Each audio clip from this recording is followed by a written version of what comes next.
Welcome back to विद्या भटक्या. आपण मागच्या भागामध्ये बघितलं की आपण आलेलो आहे ते तपोळ्याला. आणि त्या भागामध्ये तपोळ्यामधलं बोट रायडिंग आपण बघितलं, बोट राईड केली ती बघितलं. आणि तिथे जे पाणी आहे म्हणजे शिवसागर लेक जो म्हणतो, त्यामध्ये अजिबात पाणी नव्हतं हे सुद्धा आपण बघितलं.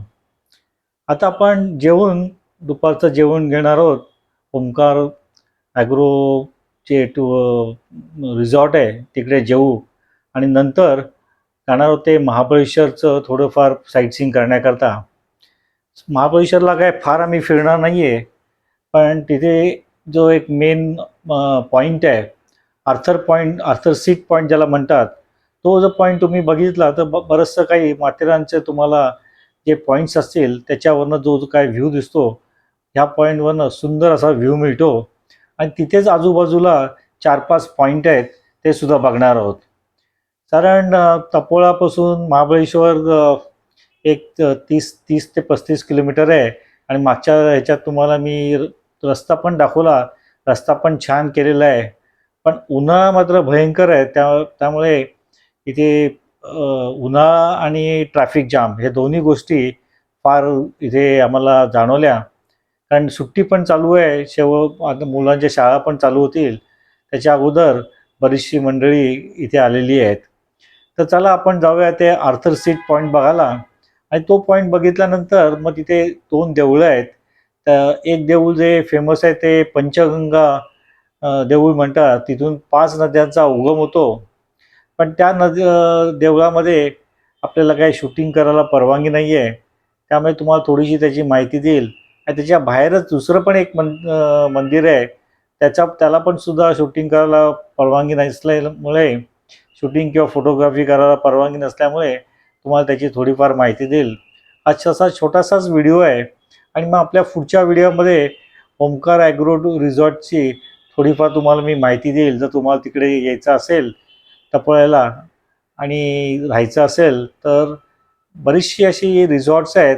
पण आम्ही राहिलेल्या या रिसॉर्टची तुम्हाला थोडीफार मी तिथूनची माहिती देईल. म्हणजे आणि कॉन्टॅक्ट नंबर पण देईल. म्हणजे तुम्हाला जर तिथे यायचं असेल तर नक्कीच तो ऑप्शनसुद्धा तुम्ही एक्सप्लोअर करून बघा. तसं मे महिन्यात तर नक्कीच जाऊ नका. आता जर सीझन चालू होईल तो म्हणजे साधारण ऑगस्ट नंतर, तेव्हा भरपूर पाणी असेल आणि बोटिंग करायला सुद्धा तुम्हाला एन्जॉय करता येईल.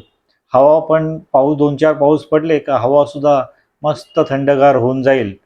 तर चला आता आपण निघूया महाबळेश्वरला. आता आपण आलो आहे ते आर्थर सीट पॉईंट बघण्याकरता. महाबळेश्वरमध्ये तसं बघितलं तर लहान मोठे जवळपास 30पेक्षाही जास्त पॉईंट्स आहेत. पण असं म्हणतात की जर तुम्ही आर्थर सीट पॉईंट बघितला तर संपूर्ण महाबळेश्वर बघितल्यासारखं होतं.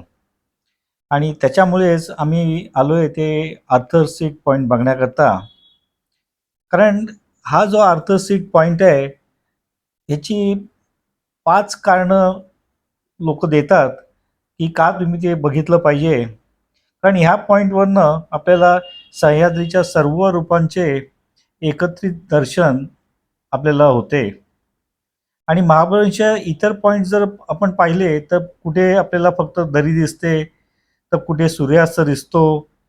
पण आर्थर पॉईंट हा एकमेव असा पॉईंट आहे जिथून निसर्गाचे सगळे पैलू एकाच जागेवरनं आपल्याला दिसतात. आता आपण इथून चाललेलो आहे ते आर्थर पॉईंट बघण्याकरता. आणि अतिशय सुरेख असा रस्तासुद्धा आता तयार केलेला आहे. त्यामुळे सिनियर लोकांना सुद्धा जाण्याकरता अगदी व्यवस्थित रस्ता आहे. आजूबाजूला दुकानंसुद्धा दिलेली आहेत. आणि त्यामुळे तुम्हाला जर पाणी, कोल्ड्रिंक्स पाहिजे असेल ते सुद्धा तुम्हाला इथे व्यवस्थित मिळू शकतं.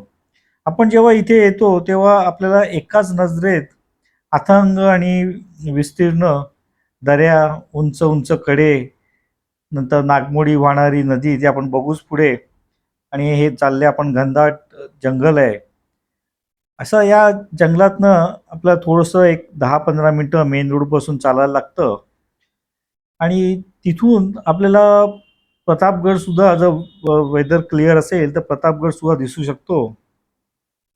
आणि ह्या आर्थर सीटचं एक प्रमुख म्हणजे जिथे महाराष्ट्राचे दोन प्रमुख भौगोलिक भाग असे स्पष्ट वेगळे झालेले आपल्याला दिसतात. तर तुमच्या एका बाजूला दख्खनचे पठार आहे, तिथे आपल्याला दिसतात ते उंच उंच कडे आहेत. तर अगदी डोळ्यासमोर तुम्ही जर खाली बघितलं तर कोकणची ती विस्तीर्ण दरी तिथून सुरू होते. आपण बघा समोर आपल्याला दिसते. आणि हा जो प्रकार आहे हा महाबळेश्वरच्या दुसऱ्या कुठल्याही पॉईंटवरनं इतक्या स्पष्टपणे आपल्याला दिसत नाही. आणि दुसरी गोष्ट म्हणजे बघण्यासारखी म्हणजे ह्या ठिकाणावरनं 6 पॉइंट्स सुद्धा आपल्याला बघायला मिळतात. जर तुम्ही आर्थर सीटला जेव्हा जाता, तेव्हा तुम्ही एकच कडा तिथे काय पाहत नाहीत. तिथे तिथे आणि तिथूनचा जो परिसर आहे, त्या परिसरात तुम्हाला लागोपाठ असे 6 वेगवेगळे पॉइंट्स सुद्धा बघायला मिळतात. म्हणजे तुमचा मुख्य जो आहे तो आर्थर सीट पॉइंट आहेच. नंतर विंडो पॉइंट आहे, tiger spring, echo point, Hunter point, Malcolm point असे निरनिराळे 6 पॉइंट्स आपल्याला इथे एकाच ठिकाणी बघायला मिळतात. त्यामुळे तुम्हाला जास्त महाबळेश्वर फिरायला लागत नाही पॉइंट्स बघण्याकरता. आणि त्याच्यामुळेच आर्थर सीट पॉइंट हा एक तुम्ही जर पॉइंट तिथे बघायला गेला तर तुम्हाला बरेचसे काही महाबळेश्वरचे पॉइंट्स बघितल्यासारखं वाटेल. आणि इथे असं म्हणतात की अँटी ग्रॅव्हिटीचा सुद्धा एक वैज्ञानिक चमत्कार आपल्याला अनुभवायला मिळतो. आम्ही तर काय ते अनुभवलं नाही. कारण तिथे असं म्हणतात की महाबळेश्वरच्या कोणत्याही पॉईंटला हवेचा दाब आर्थर सीटसारखा नाही आहे. कारण दरीच्या विशिष्ट आकार जो दिला आहे या पॉईंटला, त्यामुळे खालून वर येणारा हवेचा जो प्रवाह आहे तो इतका फास्ट आणि तीव्र असतो की हलक्या वस्तू हवेत तरंगून परत वरती येतात. तर त्याच्यामुळे हा पॉईंटसुद्धा हे वैशिष्ट्यसुद्धा आपल्याला इथे दिसतं. नंतर समोर दिसणारे खडकांचे थरसुद्धा म्हणतात की हे लाखो वर्षापूर्वीचे ज्वालामुखीपासून तयार झालेले असे हे डोंगर आपल्या समोर दिसत आहेत. तर थोडक्यात सांगायचं झालं तर बाकीचे पॉईंट्स हे आर्थर सीटच्या सौंदर्याचे एक एक तुकडे आहेत. तर आर्थर सीट जो हा पॉईंट आपण आलेला आहे हा त्या संपूर्ण सौंदर्याचा म्हणजेच सर्व काही आपल्या सर्वसंपन्न असा हा एक पॉईंट आहे. आणि म्हणूनच म्हणतात की जर वेळेअभावी महाबळेश्वरचे बाकी पॉईंट्स सुटले तरी चालतील, पण आर्थर सीट पॉईंट पाहिला की तुमची महाबळेश्वरची सफर 100% यशस्वी झाली. आणि त्याच्यामुळे ह्या पॉईंटला क्वीन ऑफ ऑल पॉईंटसुद्धा म्हटले जाते. इथूनचा एक इतिहाससुद्धा आहे या पॉईंटला. आणि ब्रिटिश राजवटीच्या काळात सर आर्थर मायलेट नावाचे एक ब्रिटिश अधिकारी होते महाबळेश्वरमध्ये. आणि त्यांच्याकडे एक दुर्दैवी एक अपघात झाला आणि त्यात त्यांची पत्नी आणि 1 महिन्याची लहान मुलगी सावित्री नदी ओलांडताना बुडून मरण पावली. आणि या आघाताने सर आर्थर जेव्हा जेव्हा ह्या पॉईंटवर येतात ते त्या कड्यावर येऊन इथे बसायचे आणि तासनतास ते खालील दरी आहे तिच्याकडे पाहत बघत बसायचे. आणि त्याच्यामुळे त्या गोष्टीमुळे आणि त्यांच्या आठवणीमुळे आणि प्रेमामुळे या जागेला आर्थर सीट म्हणजे आर्थरची बसण्याची जागा असे हे नाव पडले. साधारण समुद्र सपाटीपासून 1470 म्हणजे जवळजवळ 4820 फूट उंचीवर असलेला हा महाबळेश्वरचा पॉईंट बाजारपेठेपासून साधारण 13 किलोमीटरच्या अंतरावर आहे. त्यामुळे तुम्हाला सहज इथे जाता येईल. प्रतापगडचा सुद्धा जर हवा क्लिअर असेल तर प्रतापगड सुद्धा तुम्हाला दिसू शकते. आर्थर सीट पॉईंटच्या इथे दुसरी अतिशय मस्त म्हणजे एक गोष्ट आहे. तुम्ही बरेचसे इथे चालता, 10 मिनटं चालायला लागतं तुम्हाला, त्यामुळे तुम्ही दमून येता. तर या इथे मिळणारे लिंबू सरबत, त्या थंडगार असं ताज्या लिंबाचा रस, चवीला काळं मीठ आणि जिऱ्याची पूड असलेला असा हा सुंदर लिंबाचा सरबत आपल्याला इथे अगदी मस्त मिळतं. आणि अजून एक आर्थर सीटचं एक म्हणजे इथे एक झकास म्हणजे लहान आणि मोठ्या मुलांना आवडणारा आर्थर सीटचा राजा ज्याला म्हणतात, तो काला खट्टा बर्फाचा गोळा.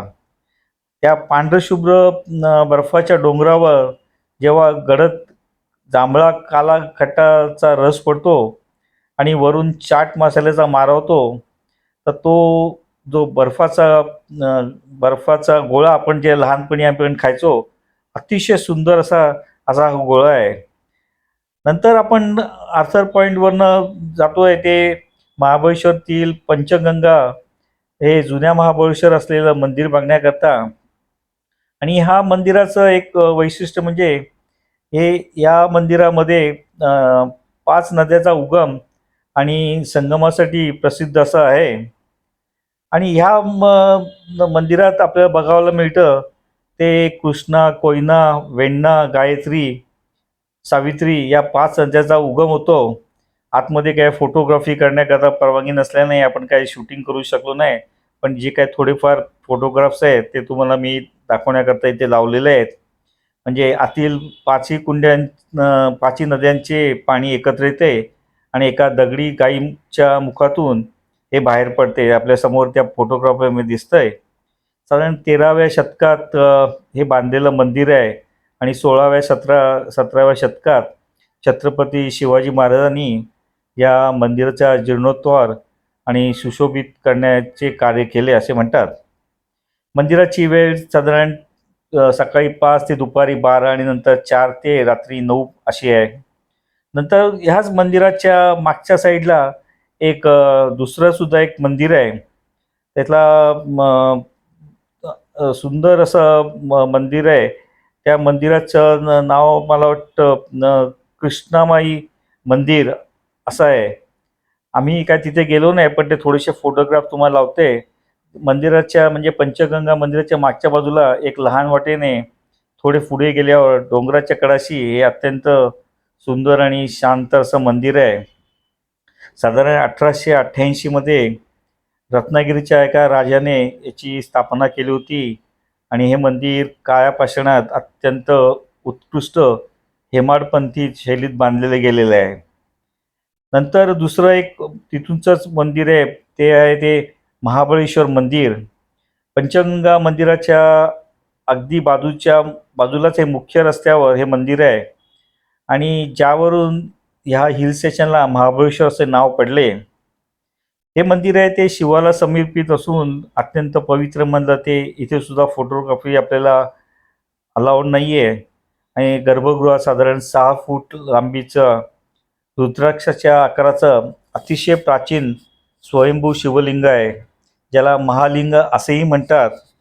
आणि हे शिवलिंग असं म्हणतात की हजारो वर्ष जुने असल्याचे मानले जाते.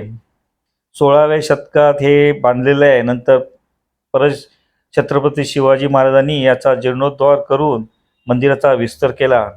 तर जर तुम्ही पंचगंगाला भेट देणार असाल तर तिथून ह्या दोन्ही कृष्णमाई मंदिर आणि महाबळेश्वर मंदिरला तुम्ही नक्कीच भेट द्या. अतिशय सुंदर अशी ही मंदिरं आहेत. तर असा होता आपला हा छोटासा महाबळेश्वरचा एक व्हिडिओ. व्हिडिओ आवडल्यास लाईक करा, शेअर करा. नेहमीप्रमाणे जर तुम्ही माझ्या चॅनलला अजून सबस्क्राईब केलं नसेल तर सबस्क्राईब करायला सुद्धा विसरू नका. आता आपला पुढचा व्हिडिओ आहे तो ओमकार ॲग्रोच्या थोडंफार त्याची जे काय ॲग्रो रिसॉर्ट आहे त्याच्याबद्दलचं माहिती देईल. तोपर्यंत bye bye and take care. Thank you.